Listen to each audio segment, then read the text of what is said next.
Hey everybody.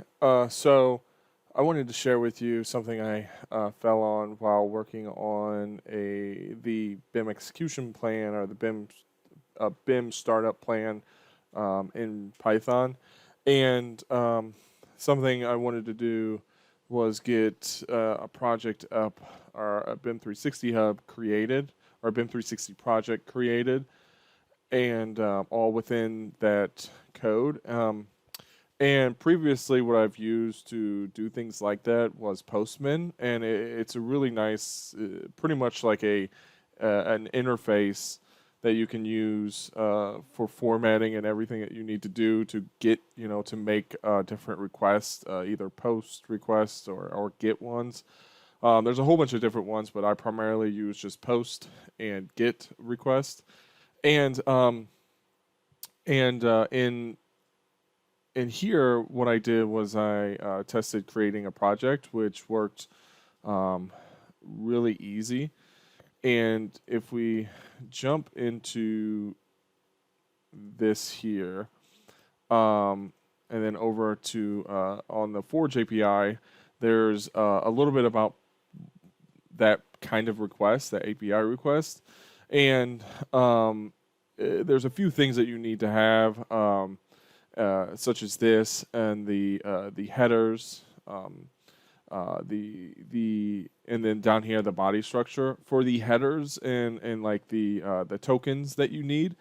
I definitely recommend checking out this post. This is for a different topic. I think it was about extracting the information down and then leveraging that information in Power BI. But what he does is he talks about the Forge API and getting it all set up. So going out to Forge, getting all the appropriate tokens and all the URL information, just all that information that you would need. He kind of talks about setting it up.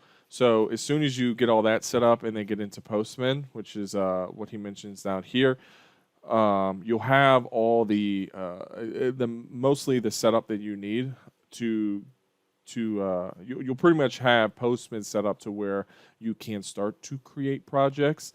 The only thing you'll have to remember is in here that the URI, the method URI, is a little bit different than getting information. So this one is just saying accounts, account ID, and then projects.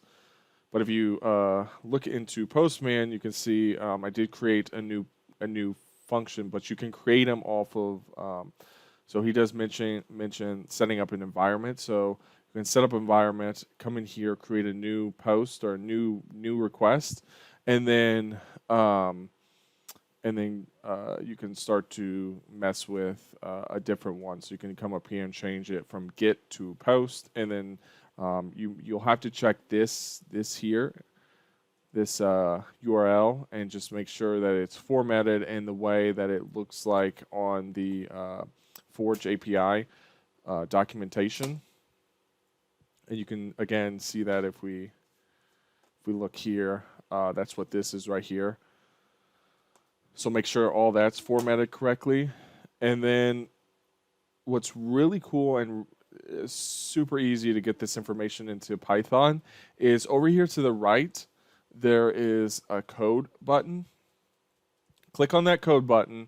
This pops up, and then just scroll down until you get to Python request. The only library you're going to need to install on your Python environment is requests. And you can see that up here. They import the requests library.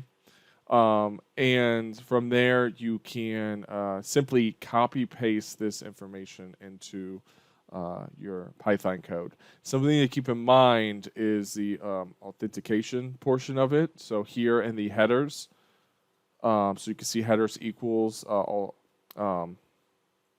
the authorization token, and that token's you get that token from another request.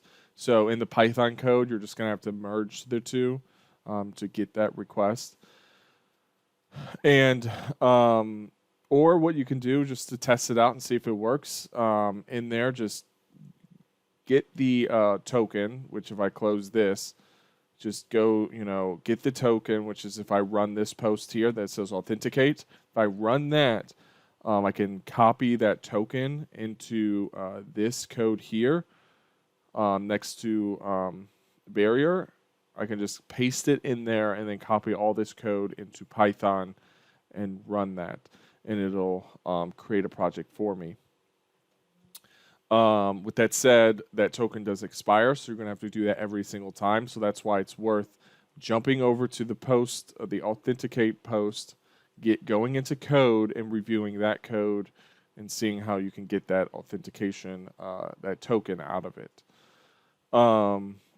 To kind of to show you the BIM or in BIM360, if we look at the BIM360 hub, you can see this one is called Test Project from Python. So this was created in Python, this project. So I thought that was really cool. Just literally getting it all formatted in Postman and then plopping it over in Python and then running it was incredibly easy. And so the two things I would say to get you started so that you could do that, and so I won't share any code or anything, just because a lot of it has things I can't necessarily share out. What I'll do is just tell you to check out this website or check out this blog.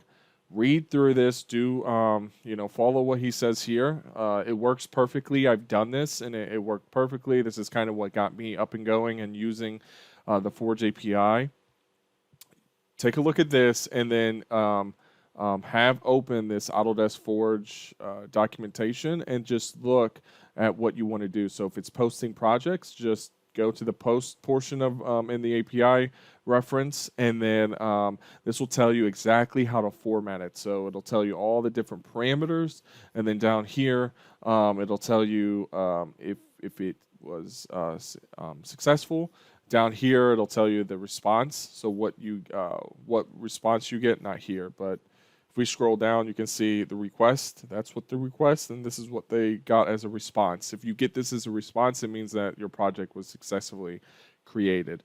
And if we look at Postman,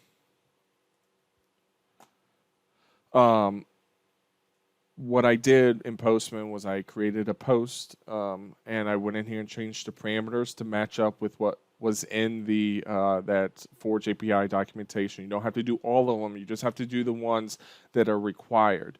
And as soon as you do that, what you can do is jump over to code, and it'll format everything for you. And then in future videos, we'll talk a little bit more about how we can automate that, so we don't have to, copy paste or use Postman. We could just strictly use TK Enter, allow people to input values, and then create a project automatically. Hopefully this was helpful in getting you started working with the Forge API. It's really cool, and there's a lot of functionality. I'm still learning a lot, so let me know if you have any questions or any ideas. Or if you are stuck anywhere, definitely reach out. But I appreciate you watching, and I'll see you in the next one.